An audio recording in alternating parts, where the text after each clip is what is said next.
Hey, what's up, what's up?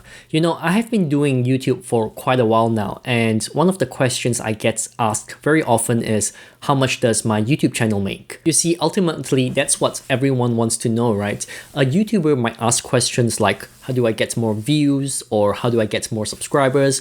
Or even how do I grow my YouTube channel? But for normal people on the streets, they don't really care about that. They just want to know how much you can make. And so today, I want to show you exactly how much an influencer can make, what's the strategy behind it, and most importantly, how you can also achieve the same results if you know what you're doing. Now, I am still a growing channel, so my numbers are not going to look good. So I'm not going to talk about mine, because it is boring. But instead, I'll share with you another influencer who did reveal her payout. The influencer I'm going to use as an example is a financial influencer called Erica Kohlberg. I hope I got that right. I've honestly never heard about her channel before until last week when she came up on the news because she revealed her payout on TikTok. But I have seen one of her videos in the past. Now, before I share with you how much she made, you first need to know that an influencer is on almost every social media platform. They are not tied to just one platform.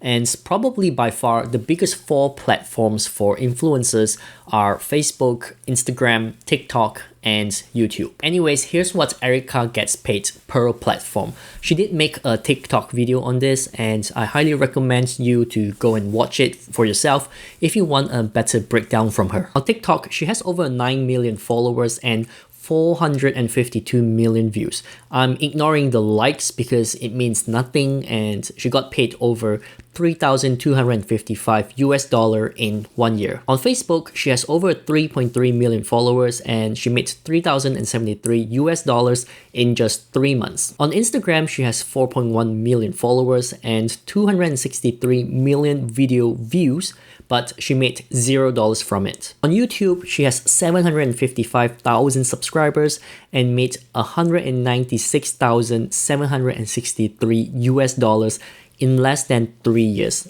She has 1.8 million views from YouTube Shorts and she only made $5 from it. But for one of her long form videos, she has over 2.3 million views. YouTube paid her over $35,000. Now I know just by looking at those stats, it makes sense to just focus on running a YouTube channel because that's where the money is, right? Well, I think this is where I disagree. The reason she's getting a lot of money on YouTube compared to Facebook, TikTok, and Instagram is because YouTube has a very different payout model. YouTube run ads on videos and the ad revenue is split between the content creator and YouTube themselves. And that payout model has been very successful for YouTube because ultimately YouTube is part of Google and Google is very smart when it comes to making money from ad revenue. They have had many years of experience and they know what they're doing. But that's not to say there are no ads on Facebook. There are ads on Facebook, which is why you can see Erica's second highest source of revenue comes from Facebook in just under 3 months. And so when compared to TikTok and Instagram, those don't have ads running on their videos. They have a completely different payout model. There's a creator fund on TikTok only for those that get I don't know, a bajillion views or something, and Instagram doesn't even have a payout model at this stage. But Erica is a very smart person. She has a strategy in place, and I want to share with you what her strategy is based on what I analyzed, and who knows, maybe you can gain the same level of success as an influencer as well. The first one here is repurposing.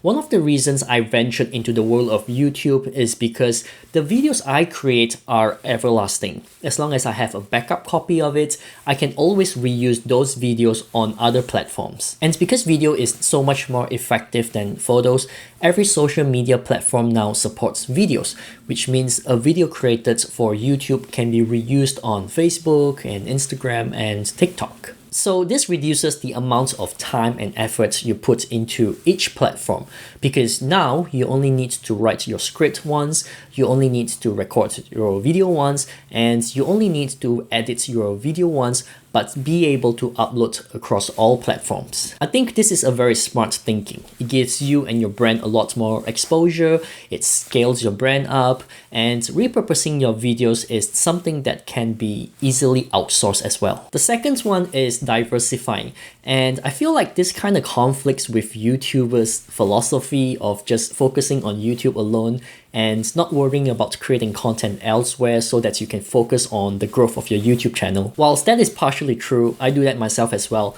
I do think that if you have the time, then you should consider diversifying. There are two reasons for this. Number one is because you don't know what's going to happen tomorrow. YouTube might have the best payout today, but Facebook or TikTok could easily come up with a new feature overnight and completely destroy YouTube. Technically, you can start uploading your video on other platforms if that's the case, but you can't time when changes like this happen. So you have a much better chance in riding the wave by having your contents ready for it rather than doing it after the first couple of wave passes. The second reason is breaking that dependence. Again, YouTube is good in terms of payout, but you don't know when new rules come in that can completely change the game for you. Today, they might love you, but tomorrow, someone in the upper management decides to show their power and implement some strange rules to make their presence felt, and maybe that change affects you as a content creator. And so I wouldn't place all of my eggs into one basket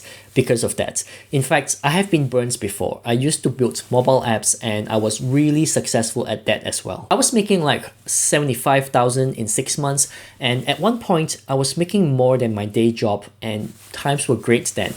But then Apple decided to change the rules and my sales dropped to literally nothing overnight. And it wasn't like I was going against their rules or anything. I was playing by their rules, but I guess they regretted making that rule or something, and so they decided to change it after 6 months, and unfortunately, I got caught along with it. So that's why try and diversify if you can. Do not rely on one single platform. Not only do you take yourself out from being dependent on others' rules, but you also get to make your own rules, such as looking for sponsorships or creating courses. The third strategy Erica used is Evergreen Content. Now, the hardest part about being a content creator is maintaining that relevancy. Every content creator out there is always trying to be the first to some major event, or they want to be the first to own an item like a new iPhone or something. That's what most YouTubers do, but Erica does it differently. She talks about finance and hacks, and the videos she creates is always going to be relevant a year from now or even 2 years later. In fact, that's one video that got her a lot of views and probably caused her channel to explode is this video over here where she talks about why she quit her high-paying job. It is one of the most viewed videos on her channel, and I believe this was also recommended to me by YouTube in the past, which is why I sort of remember her. And if you think about it, this sort of video stays relevant all the time. She has a very high-paying job, she quit because she was unhappy and she wanted to do something different. So that way she made herself relatable to a large audience of employees who might be unhappy with their jobs as well. Anyways, that's all from me in this video. I hope you enjoyed this one, and if you do, please do me a favor and hit the like button so that this video can be pushed out to even more viewers. And if you haven't subscribed yet, I would really appreciate it if you can do so. And with that said, thanks for watching, and I'll see you again in the next one.